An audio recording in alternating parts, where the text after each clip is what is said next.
Well, it's an info snack kind of a day today. Welcome to It's a Crime. I'm Linda, and today we're going to be talking about a bunch of updates on the Lori VALLOW Daybell case, the Chad Daybell case, the Brandon Boudreau case, and more. But before I get into it, if you'd like to be part of the It's a Crime community, please click that subscribe button below, click that notification bell to all. Please like this video if you support it and share it where you can. Now, let's get into it. First things first, Chad's property was searched yesterday, that's Monday, June the 29th at around 1:15 p.m. Authorities were there with marked and unmarked cars, and they served a search warrant to Chad Daybell's son-in-law, who lives in the home with the family. Police went into the home and then searched the exterior buildings and were also seen with cameras in the backyard. They were around there till 2:50 p.m. and then they left with brown evidence bags. Where's your ukulele now, Chad? Speaking of Chad, remember how I mentioned in previous videos about the importance of September 23rd to him and how he talks to Tammy's dead grandmother Lucille from on the other side of the veil, and she instructs him what to do? And I also said that Chad probably conveniently talked about dead Lucille the night that JJ died.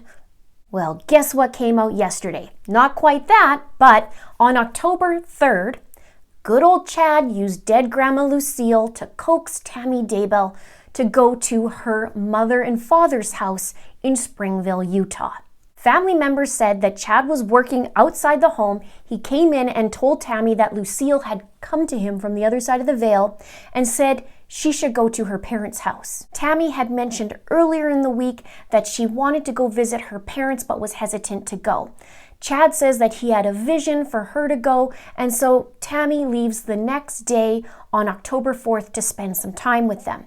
It's a 4-hour drive away from Rexburg to Springville, Utah. She arrives there the evening of the 4th, has dinner with them, and then sleeps overnight at her sister's house.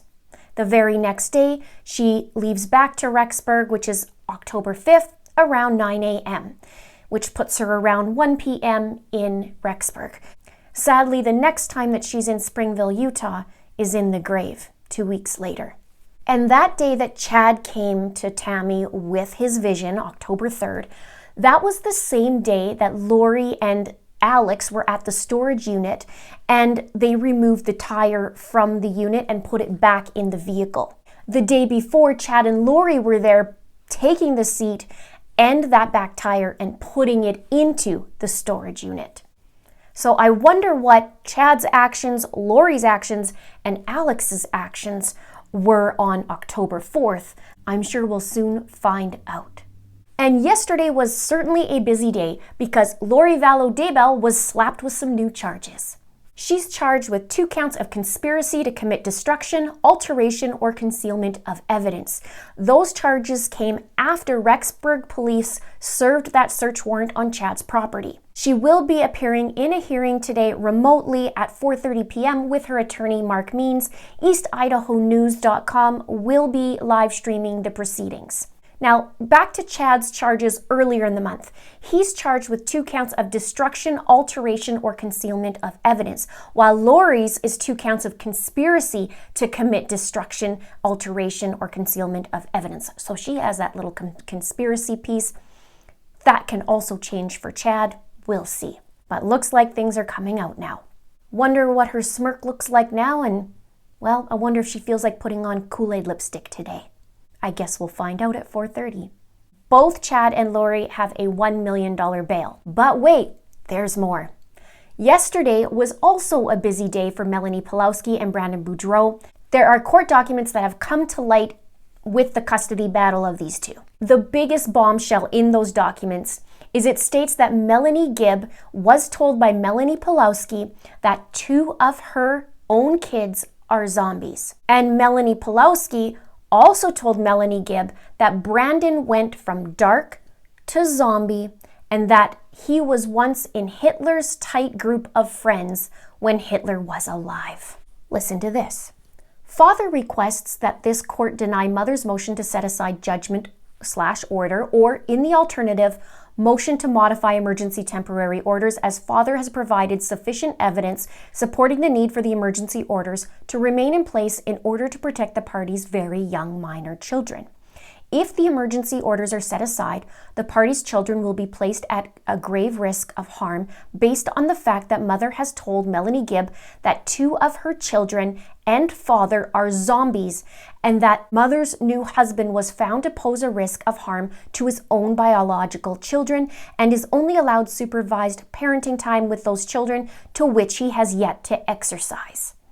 And we know at this point what happens to zombies. Now, it's stated that Melanie is also a person of interest in the investigation related to the attempted murder of Brandon Boudreau. In the affidavit, it says, Detective Pillar states in his affidavit that the mother is a person of interest in the investigation related to the attempted murder of father and that the investigation is ongoing. Detective Pillar also states in his affidavit that on October 16, 2019, mother contacted him regarding her children and that she did not contact him again after this date with respect to her children or request his assistance in locating her children. And side note, Detective Pillar is saying that Melanie did not contact him for assistance in locating her children. So instead, what she did 3 weeks later, she went with Uncle Alex. And they went to the property of Brandon Boudreau's parents. And she didn't just go once, she went twice and landed her butt in jail. I'll continue. Rob H. Wood, Madison County prosecutor who has been appointed as a special prosecutor to investigate and prosecute the charges against Lori VALLOW Daybell and Chad Daybell, has indicated to father that mother is a person of interest in the other multiple felonious acts, including the missing children, both now confirmed deceased. Then there's a line about Melanie's interviews. Mother's media interviews throughout this litigation are filled with conflicting statements from one interview to the next. And we've been saying that, haven't we? She's conflicting everything that she says. It's one giant circle. These documents also talk about Ian, Melanie's new husband, and his ongoing battle as well. It says, on or about June 5th, 2020, Ian Pawlowski and Natalie Pawlowski appeared for a hearing on Natalie Pawlowski's petition for order of protection, which listed their minor children as protected parties. Following the hearing, the 7th Judicial District Madison County Court judge found that reasonable grounds existed to enter a renewed protection order, domestic violence, allowing Ian Pawlowski to only have supervised parenting time and contact with his children. Since entry of this renewed protection order, Mr. Pawlowski has had no contact with his children. Now, the next hearing is set for July 1st in Maricopa County Family Court.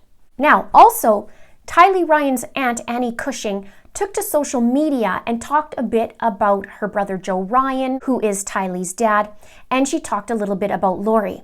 Now, I may do a separate video on Annie, but today I wanted to point out one important aspect of it, and that's a text that Annie wrote. And this would have been not long after her brother Joe Ryan died. Annie went to be with Tylee in May, and Lori had asked her to come, and Annie found out her brother died 5 weeks after the fact. And Lori knew right away.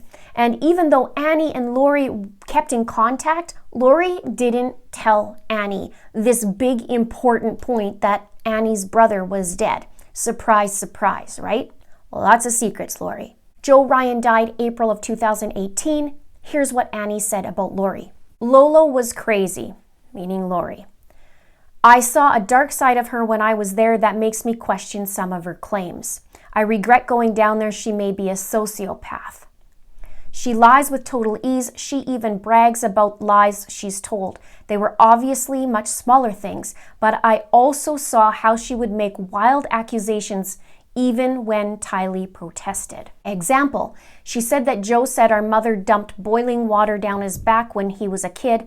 I said that I know she's mentally ill, but didn't show any signs that she would do something like that on purpose. But she was overwhelmed with young kids back to back. Lolo's response was that Joe probably said that because that's what he wanted to do to Tylee. She was standing right there and yelled at her. She was furious. We were both stunned, but it was that kind of stuff pretty consistently. She also made allegations that didn't make sense, but they're too gross to put in a text. Tylee opened up to me the last night after Lolo went to bed, but I can't make out the truth from fiction in all of this. But the resentment Tylee has toward Lolo is so deep, it makes me question a lot. I don't need to know what happened. I just left exhausted from the constant campaigning and Lolo's out-of-control ego. But I feel trapped. I connected with Tylee, but don't want anything to do with Lolo ever again. And then she talks about Tylee and she says, but I think she was much more a victim of a really nasty war between the two of them. And Lolo will win at any cost. She says about Tylee, she was this angry, resentful, sarcastic teen the entire week. Then when we talked alone, she was like putty. She was so sweet and genuinely responsive to the genuine positive feedback I gave her. She's going to have some monster issues to deal with when she's an adult and can get her own therapist. She exhibited a crap ton of rage toward Lolo. I have no idea what happened.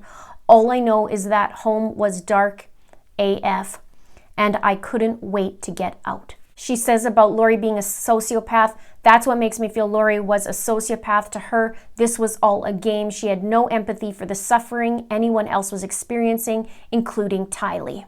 And we see that numerous times with her smiles and her smirks.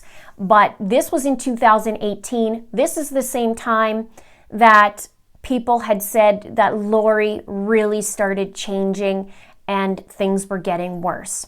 So April 2018, Joe Ryan died, and then a year and a couple months later, that's when Charles died. And of course, we know September, Tylee and JJ died. So little by little, things are starting to finally piece together in that puzzle. New charges are coming, I'm sure, and I'm hoping even more are coming. There are still so many questions. And when it comes to Chad and his property, many of you are commenting and wondering why the heck this property wasn't sealed off right when they found the kids, and how Chad's other kids were able to move into the house. I don't have the answers for you, but I'd love to get them.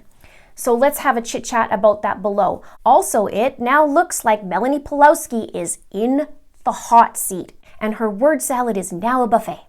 So she's now a person of interest and it's not looking good for her.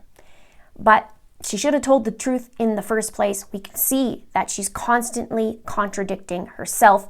She was asked straight out if she thought Brandon was a zombie, and well, we know now what she actually thinks. I have found another little piece of information as well about that and Brandon Boudreau's attempt, but I may add that in a future video and dive in.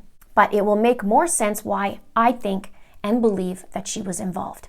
And now at least Chad and Lori are both sitting in jail. Lucille can talk to Chad all she wants now. Hopefully she can give him a cuff across the head from beyond the veil. Let's have a chit chat below. Subscribe if you haven't done so already. Click that like button, click that share button. Thank you so much for watching. See you soon.